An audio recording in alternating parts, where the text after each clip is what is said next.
Hey, what's going on, my friends? Today, you guys are tuning into podcast episode number 13 with the OG wholesaler from Rochester, now living in Denver, Rick Doherty. Rick, thanks so much for hopping on the show today, man. Rick and I haven't caught up in a long time, so this is probably going to be a little catch up in here. It's going to be a fun podcast. So thanks so much for coming on today. Yeah, man. Thanks for having me. It's good to see you. And yeah, it has been a while, and looking forward to catching up. So, Rick, I want to kind of preface this podcast with the importance of knowing the value of your social networks. So I had a 23-year-old reach out to me last night, and he's out of Long Island. He's working a deal here in Charlotte, and he reached out. He's like, "Man, I didn't think you'd be so nice, Brett." And I gave him a bunch of content and some scripts to use, and he scheduled an appointment. So I'm gonna actually go look at it on Monday for him. But the reason I wanted to share this with you guys is because when I got started investing full time, like Rick was one of those guys that I was afraid to like approach, or I would want to be like, I'm gonna maybe make you blush a little bit here, Rick, but like I want to be like that guy. Like, how do I be like Rick? And another local investor, Matt Druin, approached me because I started doing some content online. It's like, hey, Brett, you want to start a coffee club? Rick started showing up to coffee club. I got to know Rick as just being a normal person, just like me. And it became that much easier to get to know him. We even did some 30-day accountability together over the phone, and we did some deals together. So I just wanted to start with that, you guys, because relationships are so important in real estate. And don't be afraid to reach out and ask for help for people like Rick. Don't be afraid, because guys like him are more than willing to talk to you and help you out if you have the right frame of mind and you're willing to take action. So that's my pitch for you, Rick. You're awesome, dude. I really do appreciate you. Sometimes I don't share with people how they've impacted me, but yeah, man, I'm happy to have you here. So let's get the ball rolling, man. You are an OG wholesaler in Rochester, so let's Ooh, start there. I know yeah. your last year in business, like you did almost $1 million in wholesales, I think. Uh, wholesaling. So that's how I got my start. So a quick background of when I got. My background was in banking, and yeah, that just never was super satisfying and fulfilling at all. And I kind of bounced around in my 20s, living all over. I'm from Rochester. I lived in Atlanta, LA, back in Atlanta, a little stint in Philly area throughout my 20s, and just trying to find myself. I knew I had this burning, like deep down feeling and desire of like doing something big, whatever that meant. I don't know at the, when I was 20, I had no idea. But I got into banking, and it was more of, I think I was trying to satisfy this idea that I was good enough for somebody else and not necessarily for me, or like I could fit in a way. And and I enjoyed parts of it. Don't get me wrong, but the 9 to 5 never. I'm not that guy. Knew that from a very young age, and it wasn't until moving back to Rochester that I actually had the opportunity and really the kind of the backing as far as like support, like emotional support for my partner Corey to like just give it a go. And so I was at a spot, it was about 10 years ago. I was in a point in my life where $50, this is like true story, like $50 was a lot of money to me at the time. And so the risk at that time was I had the opportunity to buy $50 worth of Bandit signs. And it was at Home Depot, and signs were like $4 to $50 or something. I was like, oh my God, these are expensive. So I bought 9 signs. No joke. So I bought 9 signs with 9 stakes and a Sharpie. And I got I got a little track phone back then, which whatever it was, you just paid for a phone, and I bought like 100 minutes. That's literally all I could afford. And so I had my number. I did my 9 Bandit signs, and from those 9 Bandit signs, I got my first wholesale deal. It was actually a wholesale to investor that everybody knows in Rochester. And he actually really walked me through everything, which was pretty cool. And it was $1,000. I made $1,000 about 10 years ago, 9 years ago. I'm telling you, at that time, that literally felt like $1 million. And it like opened my eyes to, okay, I can do this. It was more of like this, the confirmation that this, okay, this is real. People are doing this. I can do this too. It really wasn't all that hard. And the funny part about this is, you know, I was on YouTube and just trying to figure out how to, I had no idea, knew nothing about contracts or anything. I literally wrote a contract on a napkin because I had heard somebody had done that before. And I brought it to, you know, an attorney in Rochester, Steve Peterson, who a lot of, you know, that was who was recommended to me. You know, he kind of works with a bunch of investors in Rochester. And he is like, I didn't know him. He didn't know me. He's like, what the hell is this? He's like, I can't use this. He's like, here's an actual. You got that sign with the homeowner? Yeah, on a napkin. Yeah, that's a true story. And it wasn't even a big napkin. It was one of the little like 4-inch square napkins. Oh my gosh. I can't imagine what the family must have been thinking. Like they were going through, there was a death in the family, like, you know, and that's another part of the story is like, I actually cared, you know, at the end of the day, you know, I'm not a super salesy guy by any means. Like that's not in my nature to be pushy or anything, but I spent hours with them in just, you know, hugged everybody in the family that was there. Just knowing that I actually cared about them and I wasn't out for them. And again, I wasn't making a lot of money. I didn't know what I was doing at the time, but I did know that I actually care about people. And I'm sure they were talking to other people at the time, but you know, I think that came through and they trusted me. So building rapport, huge piece of any type of business. But that got me through to my first deal. And yeah, long story short shorter is, yeah, opened the door to more. And where I was working at the time in that deal was at a local commercial bank in Rochester. And I met another guy there who we ended up partnering up with and kind of went on this amazing run of wholesaling, flipping, commercial real estate. He was as green as I was in a lot of ways. And yeah, we actually walked into a FRIA meeting together, not together, but like on opposite sides of the room. And we're like, what are you doing here? And he's like, what are you doing here? And so we got to talking. And that's awesome. He was looking for his first own duplex to live in for himself. He had no idea what wholesaling was. And so we got to talking, and this was towards the end of, it was like fall and the beginning of winter of like 2011, I think. And we just kind of went at it. So we actually bought our first place together, March 1st, 2012. We bought a 3-unit. We closed on another 3-unit, March 31st, 2012. And in that year, we actually built up a rental portfolio of 35 units. Like looking back was complete chaos. Like we hadn't, you know, we were learning on the fly, and we were kind of like madmen. But yeah, we wholesaled a ton throughout that time. We built up some relationships with a couple investors that were selling to overseas investors. And it was a wild ride. Like in looking back, like of how we were doing business was just like completely on fire. But it worked in a weird kind of way. Like it worked. And, you know, we grew over time, and, you know, started putting some better systems in place, and kind of, I don't know if you want to call it graduated, but, you know, we started flipping houses. We still wholesaled. I mean, at our peak, I think we wholesaled 40 properties and flipped 40 properties in 1 year. Which was huge for us. That was probably 2015-ish, I think. And I can't imagine what that looked like at the end of the year. Sounds 40 wholesales and 40 flips.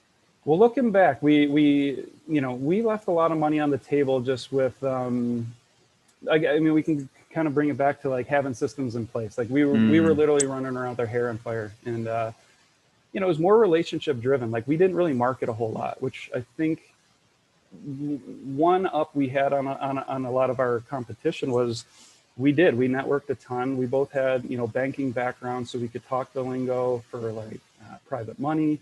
But people trusted us. We knew what we were doing. We knew what we were talking about. And we followed through on what we said we were going to do. And I think that was so huge.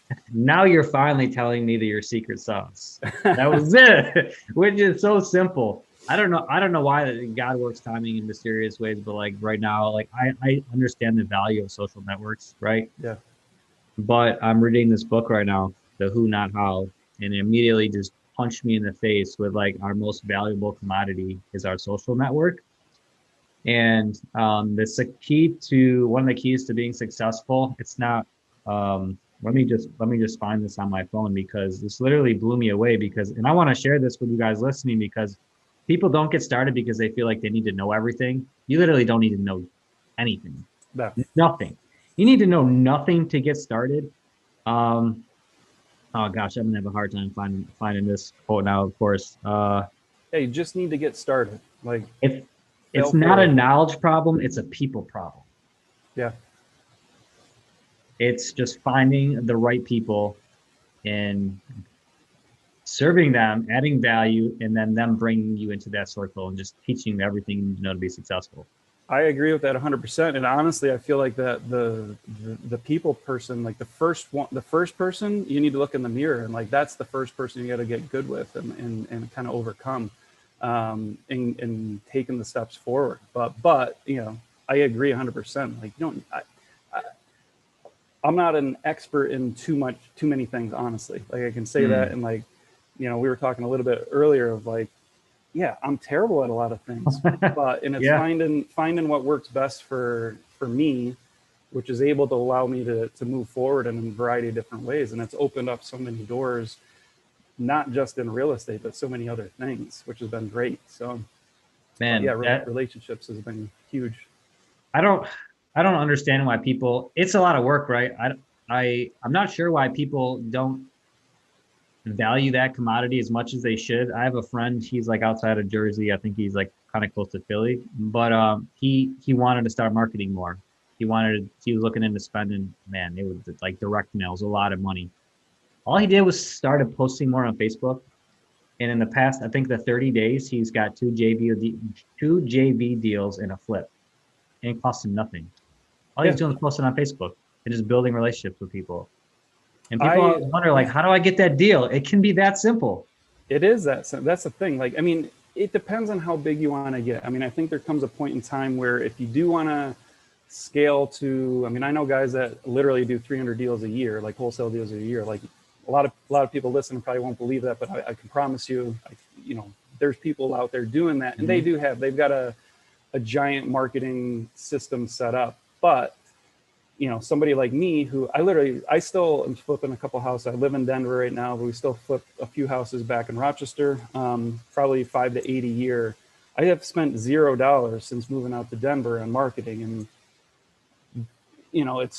it's again, networking, knowing people. It's like knowing people like you, in that network. I'm still connected a little bit to the Rochester community, not as much as I used to be, but there's the opportunity still there. People still know who I am, what I do.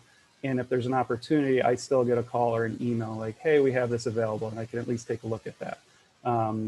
But yeah, I mean, just doing opens the door, and being open and available to network is huge. Like we've got, I'm not focusing in Rochester specifically right now. To the west of Rochester I am, just because there's less competition. And my partner out there, he was just doing a walkthrough of a house that we just finished up, final walkthrough. And while he was there, the neighbor pops over. He's like, hey, I know you guys been over here for a while, flipping. He's a little bit older guy. He's got a 21 unit apartment complex out in that area that we'll probably be able to figure something out with this. And it's just being open to, somebody walking up off the street, like, hey, and just having a conversation. It's just, relationships are everything in real estate and life. I always tell, I really believe that communication would literally solve the world's problems. If people knew how to communicate effectively. You look at government, it's a disaster, but like open, honest communication and having the tough conversations solves a lot of the world's problems. I agree. It's hard though. It's hard to admit that you don't know everything. It's hard to admit that you're wrong. Hmm. It's hard to admit that you have no idea what to do next. That I can tell you, one of the relationships that I was able to cultivate last year, and it was with someone who was very young. He was mature enough we'd have difficult conversations every 3 or 4 months. But that only worked because we both had a clear picture of what we wanted the future to look like. Yeah. So multiple times we were able to sit down and just ask questions and work through it. And it was probably one of the coolest experiences that I've had in life and in business because it showed me that that's what a real relationship is. Like might sound weird, you guys, but I haven't experienced too many deep relationships, meaningful relationships with people. And even though you love someone or care for someone or working with someone, doesn't mean you're not going to have hard discussions. But those discussions are with someone who is also honest with themselves and just lay everything out, and then you just work one by one at those problems until you find a solution, even though it's super uncomfortable. Sure. 100%. That's so true. I believe that 100%. So there were a couple of things that I want to unpack in that conversation. I think that are important for the listeners out here, like people just getting started. Like I guess I can focus this around relationships. I know the other business partner. I don't know if I could say his name. But I will call him other business partner, right, Chris? Right, we'll Yeah. throw it out there. Chris is I don't think awesome. Everyone knows Chris. But how did you manage that relationship getting started in real estate? And then the other thing is like, kind of, you said, we were running around with our like chickens with our heads cut off. You didn't say that, but I think that's what it was like. Like, how did you manage that relationship being in such a hectic kind of environment, and just learning on the fly? Yeah, I mean, it was interesting. I mean, we came together,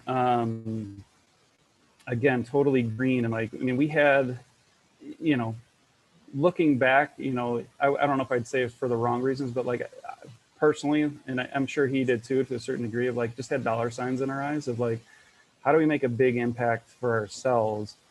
And so that's how we got into it, at least for I did. And it's just like that changed over time. But as far as your question, yeah, it was, we didn't really have like defined roles. We just kind of got stuff done. I guess looking back, his background by nature, he was a credit analyst at the bank for a commercial bank, which, he was young at the time, which was great. So you got real world knowledge of how to analyze commercial deals and bigger deals, which, in turn helped us out tremendously down the road. I kind of wore the hat of the salesman. So I was, for the most part, out getting deals, talking to people. We ran a lot of appointments together. He did a lot of, getting things set up on the back end, which was super helpful because I'm terrible at that. Like, I know that. And, a lot of stuff we just kind of did together. We really were just figuring, like, we didn't know what we were doing. Like, I know there's a couple property managers in Rochester that won't take on new clients unless they've owned property for a few years, just to really understand what goes into managing a property. Like, this is for rentals, but like dealing with tenants is one thing. How do we screen for tenants? Do we answer every single call like we did in the beginning? And then it's just like, wow, some of these people are out of their freaking mind. Like, had some doozy tenants, but as time went on, in the beginning we ran a lot of appointments together, which was good. I mean, we both learned a ton, and then over time we kind of fell into, more defined roles of, I'm gonna, he was still working full time, I guess. I could say that too. So for the first couple of years that we had started, he was still working full time. So I was, during the day I was out running around, just if I could meet with homeowners, I would, or other investors, like trying to sell deals. So, but he managed, he helped manage a lot of the, whatever rehabs we had going on, or any rentals that needed rehab. We just made it work. Looking back, yeah, we probably could have done things a little bit different and just more efficient, but for whatever reason, we're completely different people, but like we made it work, and and we made it work pretty well. So yeah, I mean, I'm still kind of all over like thinking back on that, but like we figured it out. So let me ask you this: I think that's a blessing that it worked out. I can't, like, when people I talk to want to get into relationships, I tend to tell them no, to try to figure it out on your own first, because the relationships for most people, I feel like, can be crutches to, like, I'm not good at these things, so I'm never going to learn it. And there are a lot of things that you need to learn, even though you're not good at them. You should just try them and learn them, understand them, because when you do partner with someone, you're going to know what's right and what's wrong. So if you just bring someone into a relationship and you don't know what's supposed to be going on, there's going to be this vagueness, and that vagueness can turn into like, well, what are you really doing? Or like, you don't know what they're doing, and that can cause bitterness and kind of like ruin a relationship. So what would you have done anything differently looking back on it, or would you have just dove into it all over again? Oh no, yeah. I mean, definitely. I mean, and I'm laughing and joking. Like, I mean, I'm grateful for how everything kind of happened. Like, I mean, yeah, I can't put into words. Like, I'm grateful for Chris for what he provided, and what we're able to create together. Like, it's looking back, it's pretty awesome. But would I change? Would it make sense to do things a little bit different? 100%. Like, I think having, coming into it is, before starting anything, especially in partnership, I think what would be important is to sit down, have some defined roles. I mean, granted, back then we really didn't know what we were good at, but going forward, like, okay, here's what I'm good at. I know I'm not good at this. Is this something that you would be willing to do? Is have defined roles, and actually have. I mean, Chris and I were good at sitting down once a year, at least in the beginning of the year. We would sit down and, it was we would write out the year's goals that we each individually wanted, and then as a company. And so we did that at least once a year. I would recommend probably doing that, at least quarterly, especially in the beginning, just to make sure that things are going in the right direction. And really just check in better. I mean, neither one of us were great at checking in as far as like being open. Like, we communicated well enough, but like, I think, again, it comes back to communication. Just having the ability to, you touched on this a little bit of like in partnership of, they can go sour real quick. I can see that happening as far as like, well, what the hell are you doing all day? Versus, you know what I mean? Like, and just, but that's where I think having open communication, defined roles. Here's what hat I'm wearing, along with these other micro hats. Here's what so-and-so is wearing. And revisit that, because that might not, in the beginning, that might not be the perfect hat to wear. So it's rather than just keep pushing through, I think, because looking back, I mean, where I'm leading to all this is like,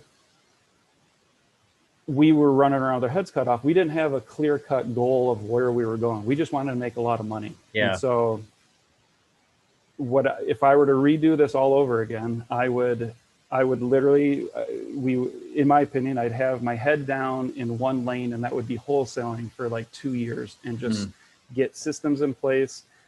I think in any market you can make $1 million wholesaling if you got the right. I truly believe that.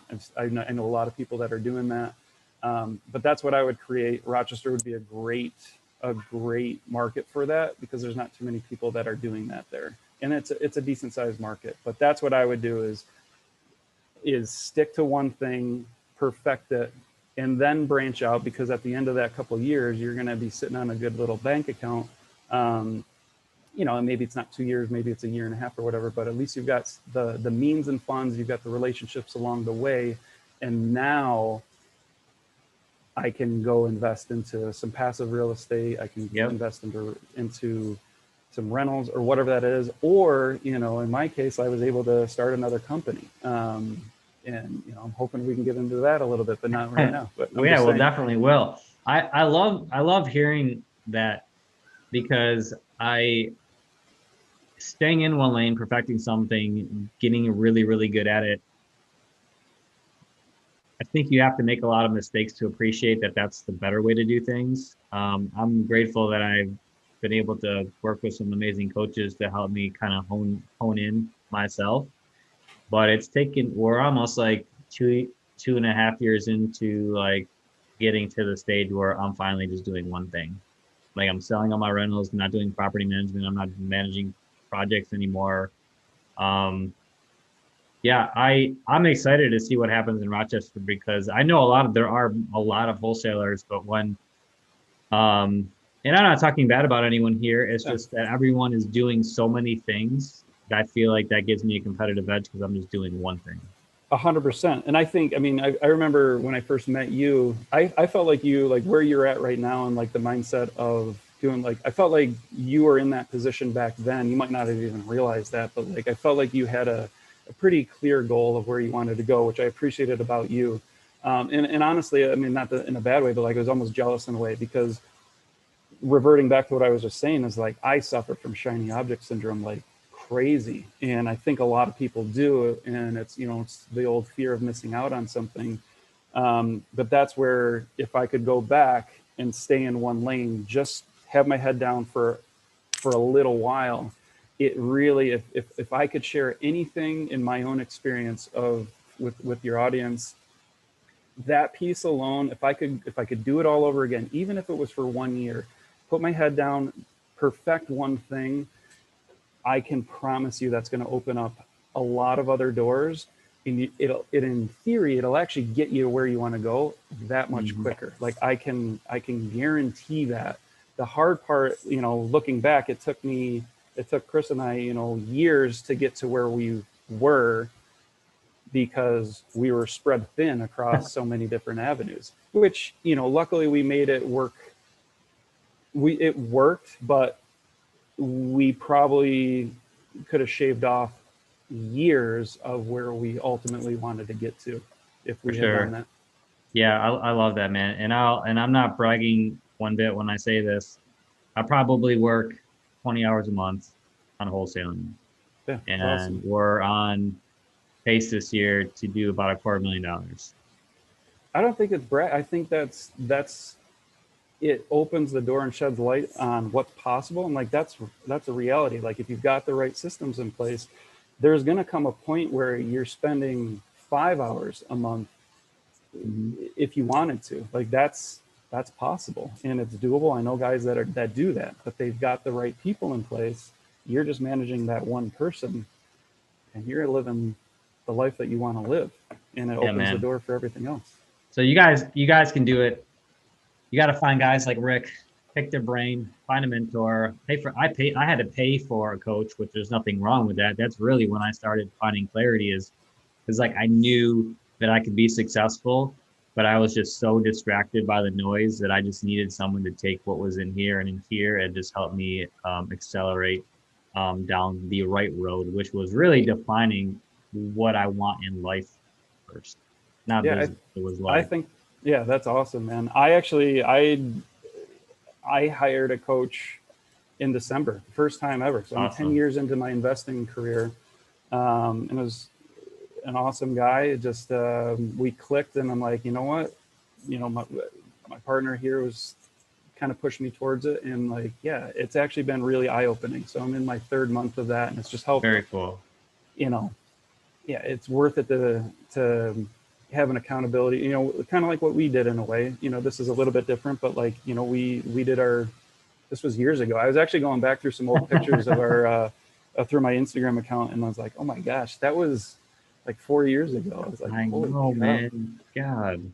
But like to your audience, so yeah, Brett and I, we did and we had just kind of met each other at that Yep. point, really too. We weren't super close at the time, and but we clicked in a way and made sense. But yeah, we did a 30-day challenge to each other where we checked in daily, and had some other things that we each agreed to do individually, and it was hard. I'm not gonna lie, like especially being held accountable, and it's just like, oh, I didn't do one thing, that I said I was gonna do, but it challenged me just to follow through on stuff. Like I struggle with that because again, it comes back to I see a shiny object, I'm like, oh, that looks cool, and then I forget what I'm focused on. So Yeah. Yeah. The thing I think for me too is like I was also very distracted, but it's like, do you really want that one thing that you say you want? yeah, You know? great question. And when you have an accountability partner, like you can ask that person, well, the reason you wanted to do this because you said you wanted this. Like, how many times are you not going to do that? Like, we can change what your goals and your vision are. It's not a problem with that, but you need to be honest with yourself whether or not you really want that thing. Because right now, I just don't think you do because Yeah. your words and your actions aren't aligning together. And there's nothing wrong with calling someone out in that because you're just loving them to figure out what they really want. Yeah. And I think yeah, 100% agree. And like, and for the person that maybe is struggling, saying they want one thing and it's not reflecting in what they're doing, it's like, it's okay. Like that's the hard part of, is like the self-realization that it's okay to not, you might think you want something today, but your actions are saying something different, and that's okay. Like that's fine. There's nothing wrong with you. It's just, it might not be the right time in your life, and that's fine. And it's like the idea, like, it's okay. It doesn't have to prevent growth or anything. It might just mean that one thing might not be the right time for it today. For sure. That's really good advice, and I'll expand on that a little bit too. It's don't beat yourself up either. Yeah. And I'll share it. It's just kind of like a brief story, but like I've been having a lot of physical problems with my body, just not working and stuff. And like was trying to get up. This is something super simple. I was just trying to get up and go to the gym every morning. I just couldn't do it. And I'm like, I started thinking, well, what's wrong with me? Like, started telling myself this crazy story. Like, do I really want this? And like, all I did was started going at 10 o'clock instead of in the morning. I'm like, there's nothing wrong with me. I just flipped the story a little bit, and it was that simple. And it literally changed my mindset. And then instantly, I was in such a much better mental space. That's awesome. So you can just make some like micro adjustments, and it could just be the timing. It could be maybe you're missing one little piece you haven't thought of, and that's why it's so important to network and have accountability partners, because they can be like, well, have you thought of this? I have a one-track mind sometimes. Like, I'm stuck in a box like a couple days in a row. Like, I was talking to someone yesterday, and I'm like, hey man, just email it to me. And he's like, well, I can just give you the address. And I'm like trying to get him to email me the address. And I'm like, he's like, I can just give it to you now. And I'm like, oh, duh. Like, I don't know. Sometimes we're so blinded by things like that. The answer is right there. You just need someone to help you see it. 100%. Hey, can I ask you a quick question? I'm curious, with the whole getting up early and going to the gym, if you could remember back to, did you feel like you had to get up early to get to the gym, or were you trying to, I'm curious. Like it. Yeah. I like it. I like getting up when no one's up and then getting home and having quiet time. It just feels really good. Yeah. I feel accomplished.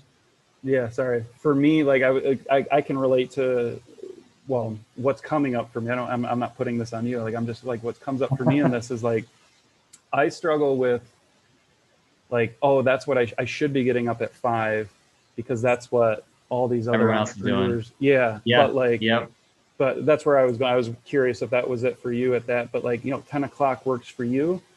Like, that's awesome. That works for you. We're all our own individual. And it's like, that's a big thing. I still work through that of like, who am I showing up for? And at the end of the day, if I'm not looking in the mirror, showing up for me, that's really all that matters. Me and my family. It's like, I don't need to try to impress anybody else. And I think, social media is tough with that. You've got a bunch of stuff in your face. So that's something I still struggle with today. I can be open and honest about that. But as I'm growing more and more comfortable with myself, it's like, I need to take care of myself first. And nobody else, not selfishly, but like nobody else really matters outside of my immediate family here. So it's taking care of yourself first. So that's not being selfish. It took me years to understand that. I had a coach, Steve Cook, and the word that I recall was self-preservation. Like, if you can't take care of yourself, how can you really help the people around you? Yeah. You can't. You can trickle some in here and trickle some in over here. You might fall short here. Maybe you let someone down over here, but you do help one person in the midst of all that, right? But you just really can't help the people like you really want to unless you take care of yourself first. And that is not selfish at all. No, agree 100%. It was hard to understand that for me. I've been talking to someone about money a lot lately, and they're like, well, it's not about the money. I'm like, well, isn't it? And I'm like, well, what do you want in life? And then I person told me what they wanted. I'm like, well, then money's important, isn't it? And they're like, yeah, guess so. So it's like, but you just have to have the vision behind it of why, like what's your why? And I think, well, from what I've heard you say is you're becoming more and more clear on what you want out of your life, which is in turn giving you the confidence to say yes and no to certain things and to Yeah, know who you are and to be comfortable and not let things going outside in social media affect how you think and feel about yourself. 100%. Yeah. Instead of saying yes to everything, the more powerful word is no. Yeah. And so I did that for years of like, oh yeah, I can do that. I did. Yeah. Let's jump into this deal without actually even looking into, financials on it. Just sounds good. And it sounds Do cool. it. Figure it Um, out. yeah, that doesn't always work. I mean, I've definitely had some, some doozies that wish I hadn't gotten involved with, but it's ultimately helped get to where I am today and like have the ability to say no to certain things. And now really feel good in what I say yes to. And yeah, like that's really opened the doors. And that's, where today, moving out to Denver was interesting. Wasn't a planned move by any means. It was more health related stuff for my partner who has cystic fibrosis. And so we moved out here to be closer to one of the better hospital or the best hospital in the country for the lungs. And yeah, it was an interesting transition, moving away from a business. And ultimately, Chris and I still have a bunch of real estate together. We probably will, and for life, which is pretty awesome. But we kind of went our separate ways with flipping and wholesaling, so we're not doing that together. But we, sat down, had a conversation before moving. And so it's been an interesting road since being out here. I've still been flipping a little bit back there, but it's ultimately led to kind of what you're just talking on of like, money. Like money is important. I feel like money is important, especially here in the United States, but it's a tool. I think it's one tool to help kind of lead you on your path of ultimate happiness. And, for me, one of the big things is time freedom. Is freedom. Like freedom comes up a lot. And so that's ultimately where what I'm doing today is like my brother and I started a campervan conversion company last summer, right in the middle of COVID. Something we had talked about for a while. Corey and I had gone on our first van life trip for, I guess, almost 3 years ago. And it really opened our eyes like, this is freaking cool. So we've got not a big RV, but like a regular sized vehicle that's livable. I can stand in it. And it started the wheels turning of like, this lifestyle is really pretty cool. And I can see how a lot of people, entrepreneurial mind people could flourish in this. It involves travel, work from the road, can sleep wherever you want. You get to choose. It's all about choice, I guess. You're getting to choose where you wake up. You get to choose where you work from. And COVID's really opened the door, I think has shed some light onto what's really important for people. If you look at it right now, like how many people are working from home and like, why hasn't that always been in place? Like, why did somebody need to be in the office when they can probably be more productive at home in less time? I kind of feel like that's not, there's a lot of jobs that aren't going to go back to being in person. That they're, yeah, if you want to work from home, that's fine. What that does is it opens up the door for people to really start living, where you're not chained down at an actual desk. You could still have a full-time job, but if you can work from the road, that just really opened my eyes. And like, I love that aspect of what we're doing right now of building out camper vans for people. It's been awesome. Like we actually had a client in town flew in from Atlanta yesterday to pick up their van. Awesome. And freaking awesome dude. I felt bad. His wife couldn't make it. She's actually, they're picking up a puppy in Omaha. Well, they're meeting in Omaha today. And guy's a professional chef, like just an awesome guy. Like talk about life experience. The guy's lived in so many different places and is just a good dude. Like it was just an awesome experience. And like with flipping, like house flipping, you know, I guess just with flipping, you don't have that relationship with anybody in that aspect. Maybe the homeowner that you're buying the house from at some point. So I didn't realize this for years, but like getting back into this aspect of a different type of business is community. Like, so there's like, we're building community of like-minded people. I get to work with people that have this vision and this dream, and we get to help them get them there. And it's just such an awesome, rewarding experience. And it's not just a one-time transaction. Like it's a lifetime of community that we're building. And like, to me, money is important. And yeah, we make money, but it's like the idea of this feels more fulfilling and I feel more passionate about than anything I have in a long time. And that's amazing. Yeah, it's been pretty awesome. Let me ask you this, Rick. Do you need and I hope you're going to say the right answer here. Do you need a lot of money to own your time? No, I don't think. I mean, that's an impossible question to answer because a lot of money to one person is going to be one thing, and a lot of money to somebody else is going to be completely different. But I mean, I think ultimately, I mean, the answer is no. I feel. All right. Lifestyle, right? Yeah. Yeah, it's a lifestyle choice. And the reason I asked you that question, because I think a lot of us, the goal is to have freedom, right? Mm-hmm. But the story we tell ourselves is that I'm going to kill myself for 5 to 10 years in order to have that freedom. And at the end of it, we still don't know if we're going to get it. Yeah. Right. And I'm just going to say there's a better way. I think you figured it out. I know you figured it out, right? Figuring it out. Yeah, I think I'm on that path of like, figured it out. And then in the process right now of really putting it into action. Yeah. And I think that's incredible because not only sounds like you're working on a very profitable business, you own your time, you have freedom and flexibility to travel, and you've turned that into a passion, right? So you have a passion project that you're generating income, and now you have the flexibility to do what you want when you want. And the reason I shared earlier that I'm only working about 20 hours a month is because like I hate hearing the story, and I hate hearing the stories of the people who have worked so hard to get somewhere and then they get there and then they lose it. They go in mentally insane because they realize it's not what they wanted, and they've wasted all these years just kind of like drudging through life and not enjoying it and have regrets. And there's just a better way to do business.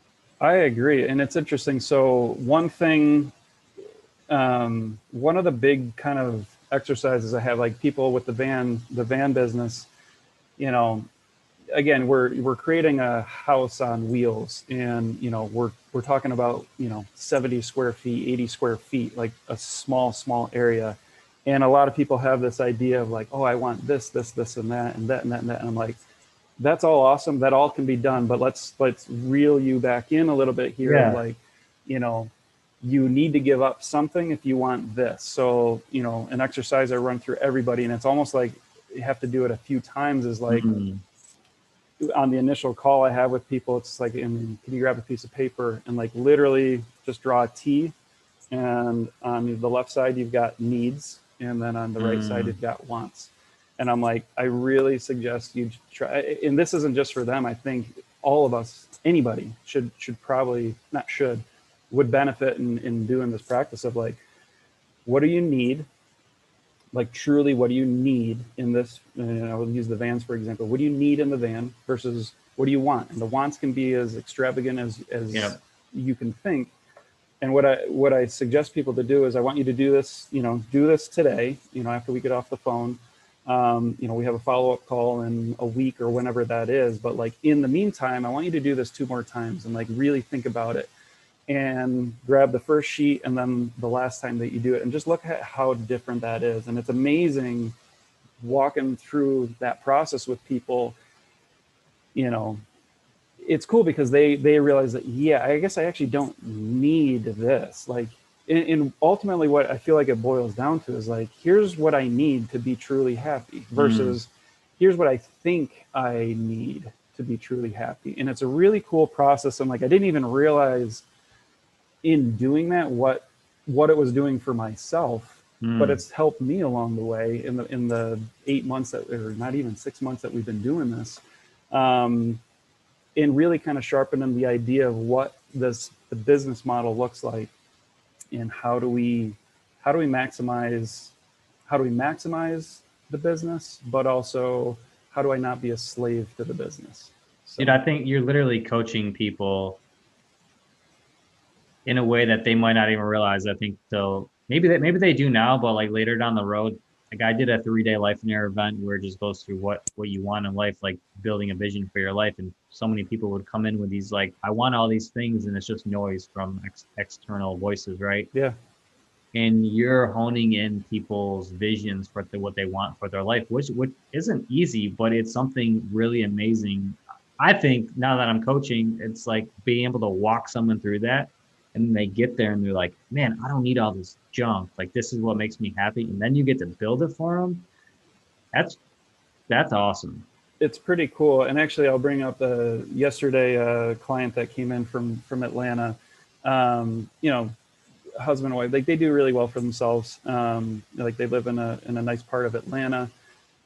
He was sharing some of the experiences of like some of their neighbors, like big time people. But it was interesting. Like they, had a life, I won't share too much of his story, but like had a life experience, like a near death experience a few years ago. And it was like a light bulb went on in a way that was like, wow, why do we have all this stuff? Is this really making me happy? It was a really cool conversation. Happy he's okay now. But it was a really tough time in his life and in his wife's life. And, ultimately what came out of that was, man, he was a big car collector, sold most of his cars, kept the ones that truly had sat down and kind of probably did that exercise of like, what really makes me happy. They started a charity and literally funded it with whatever excess cash that they had on hand, which is, wow, it's awesome. Donated a lot of their stuff, but it's just like, wow, like it was, and it's almost like it's tough. I feel like here in the US is like, it's almost like we have to have, unfortunately, like this near death experience or some huge life event to actually smack you in the face and be like, hey, wake up. Like, you know what I mean? It's interesting. I think it's different. I haven't traveled a ton outside of here. I know you're going down to Guatemala, but I'm going to guess you could back this up of like people in different countries, like live differently. It's almost like they're living of true happiness is how they live without all this excess and noise. And it's tough here. Yeah, we are so commercialized. We're a commercialized culture. We're told that we need things to be happy. And like I went for a walk today, and surprisingly, everyone said good morning, but the way they said good morning really told me how they felt. And when I traveled I've traveled to a few other countries, but like specifically Guatemala, where that culture runs, and Antigua runs on tourism, they don't have a lot of things. There's a lot of people, all they have is food and cement block walls and a metal roof. But they are so grateful. They are so generous, and they smile and they welcome you and they greet you and they enjoy your presence in that moment. And that's all that they need. And when I come home, I almost get depressed. Yeah. I feel depressed and then I feel sad because we miss the mark there. 100%. Yeah. I think I'm that hits sad. the nail on the head. Yeah.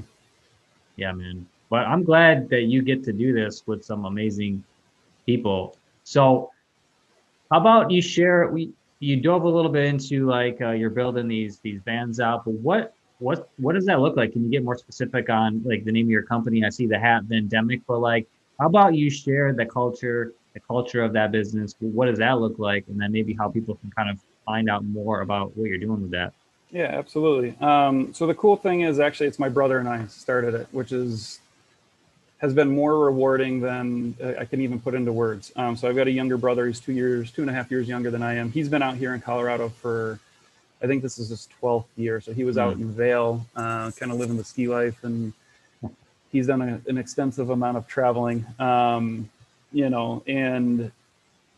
he actually he had a Toyota Tacoma that he actually lived out of for, I guess, almost 2 years. And Wow. I'm like, Dan, this was, probably 3 years ago is when he started doing that. And by choice, he's much happier on his own, kind of outside of the big city, living in the woods or whatever. So like when Corey and I moved here, he actually moved down closer to Denver, but he was living out of his truck. So it's been cool to kind of rekindle that relationship. Yeah, it's just been pretty awesome with that. But as far as like the vans, like, so I'm like, Dan, why don't you buy a van and like build out a van? Like, why are you living out of a truck? He's just like, I can't afford it. I'm like, what do you mean you can't afford it? Like, you could just finance a van and then just build out. Like, it doesn't need to be crazy. And so, long-winded, he started hopping on YouTube, following a bunch of people, seeing build outs. So he ended up buying a van last April. He built it out down in Florida in the middle of the pandemic with my father. And in the meantime there, like, we had talked about starting something. I'm like, hey, look, I think this would be really cool. I mean, the market's hot for it, but like, it just kind of embodies how you live, how I like the whole concept and idea behind van life is just freedom. That's how I look at it. And I'm like, I can get it off the ground and, get your van built. So he's got a little bit of experience building out. I've got 10 years of design and building houses. Building a van's a little bit different as far as what goes into it, but yeah, let's give this a go. So he got back in end of May last year, and it took a little while to find our first project. And so we bought one ourselves. We just bought it cash and built it out, put it up to sale, and it sold in a couple days, which was crazy. And Wow. From that first build, I just put it up on Facebook and everything, and we still get a few calls a day. And it really kind of turned into, didn't know what it was going to turn into, but we've got the ability here. So it takes about 2 months to build one out. And so we're booked through the end of August right now. And we've talked to a couple of people that will probably be booked out for the rest of the year here in Denver. And, the process is pretty simple. And I think what we've learned throughout this is systems, are key. How do we not be a complete slave? We kind of are right now. I can just be honest. Like we're figuring stuff Yeah, out still of for what sure. works the best. It's just the two of us, but the idea is to grow it to the point where maybe we, bring a couple people on that actually do the builds and we just kind of manage them. But it's cool. I mean, the idea, going forward is we're going to provide a layout that we feel, and this is through my brother living in his van for almost a year. Corey and I have done a lot of traveling. It's funny, like the past 2.5 years, any vacations we've really done have been in a van, especially during COVID. Like it's allowed us to still travel she's got cystic fibrosis, so we can't fly anywhere. She's super high risk, but we still can travel by vehicle. So we've done a few trips, and we always rent a van from a different person just to see a different layout. So like, our goal is to provide one specific layout and then have people be able to, kind of customize certain things. You can add and subtract a few things, but like color coordinated, you can get as crazy as you'd like with that.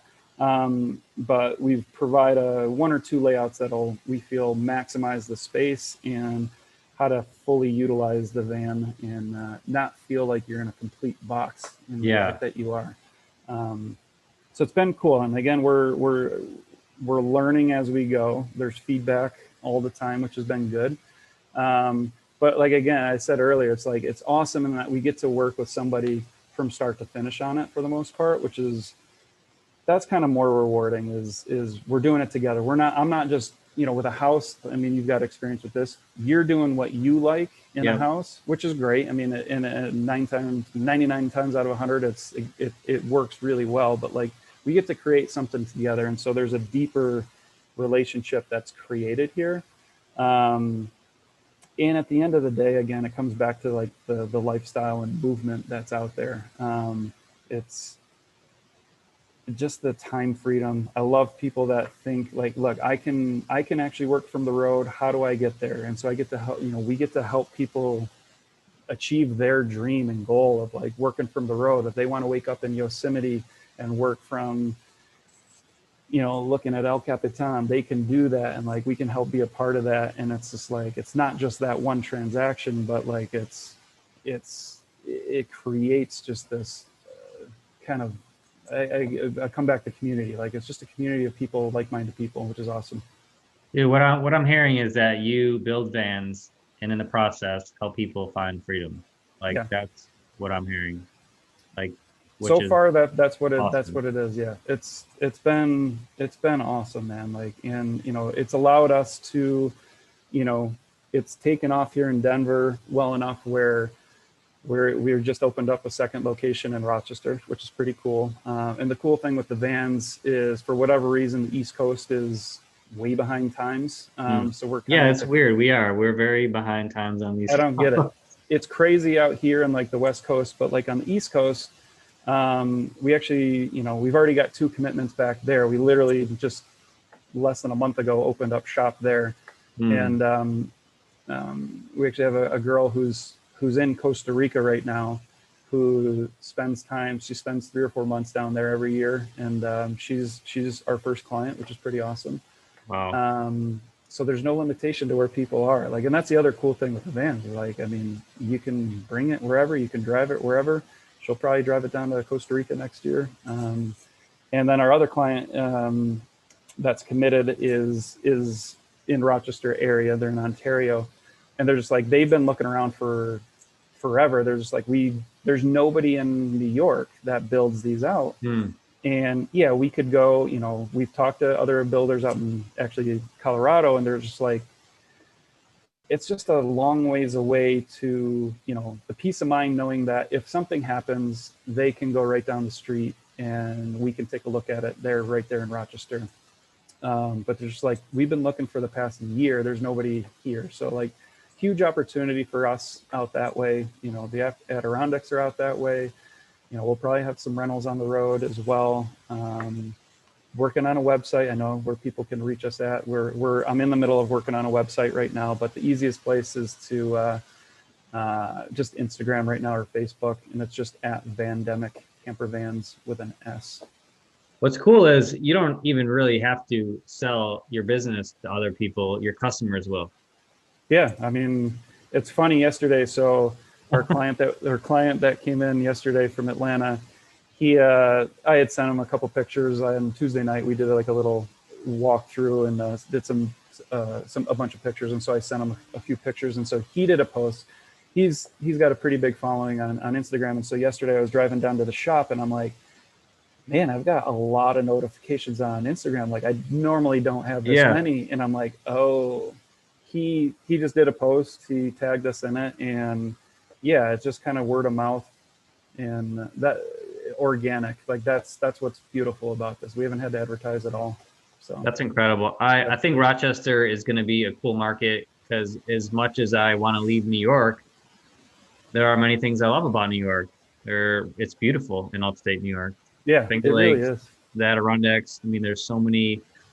Like I just drove up to Vermont over the summer and went down camping down a river, which it would have still been cool to like travel in different places and camp out of the van. I mean, there's so many places to go here and around New York. I'm proud of you, Rick. This is awesome. It is pretty awesome, man. It's good to catch up. So we got to wrap this thing up. I hate to cut this short. I know we could probably talk for a couple more hours. Yeah. But for the listeners on this show, I think some of the golden nuggets that I'm hoping you guys take out of this episode is, I think I have some notes here, is like the partnership. Like setting expectations and managing expectations with people you want or would like to do business with, and defining those roles is super important. I think if I could give you an advice, start with the end in mind and work your way back, Good and advice. work on your strengths and weaknesses. And if you can't have a difficult conversation with things you want or don't want to do, then that's probably not the right person to enter a partnership with. Um, I think the biggest one for it's always going to be for me, and it is for you, is like finding out what you want in life first. What makes you tick, what makes you happy, and what gives you joy, Mm-hmm. and then honing in on that and simplifying your life and simplifying your business. Um, because even though like you might be doing less in terms of volume in the long run, I believe this, you'll make more, because the happier you are, the more money you're going to make, and you're going to attract that money through your network. So for Beautiful. whatever it's worth, guys, like it might take a little longer to go that route, but you will not regret it, because you will be so much happier in doing things that give you joy and fulfillment, rather than doing things that you think you want because other people have them. So those are some golden nuggets that I hope you guys take out of this episode. I know, Rick, you mentioned your website. You want to share that again, and maybe your Instagram tag for people if they want to reach out to you? Yeah, definitely. So the website's just going to be, it's not live yet, but it'll be vandemiccampervans.com. And then right now, the best place is Instagram, and that's just the handles at Vandemic Campervans. So reach out. Be happy to answer any questions about van life for sure. And real estate investing. I still do a bunch of that. So Yeah, if Rick's gonna give you your time, take advantage of it. But don't waste it. I just did a post today on TikTok. The biggest mistake, number one, I think that people make wanting to start a business or get into real estate, is like they don't ask for help, but when they do, they waste the other person's time because they're not intentional with that time. So if someone like Rick gives you their time, be intentional, have a plan for that conversation, know what you want to get out of it before you reach out to someone. So, guys, thanks so much for tuning in to this episode today. Rick, so glad to have you on the show, man. Now I have to come out to Denver. I will this time. still waiting. Rick was like, always come out, Brett. It's been 4 years. Supposedly, it's been 4 years, and I failed to live up to that. So now I will have to come out to Denver in the next 6 months. So Rick's gonna hold me accountable. In the next 6 months, I'll be in Denver. That would You, be you awesome. guys, Doors this is always on the open. internet now, so it has to happen. It's true. Speak it into existence. Well, I appreciate having me on, man. It's been fun. Great catching up. Awesome, man. Well, we'll talk to you soon, Rick. And we'll see you guys on the next episode of the Flip the Freedom Show. Take care, guys. And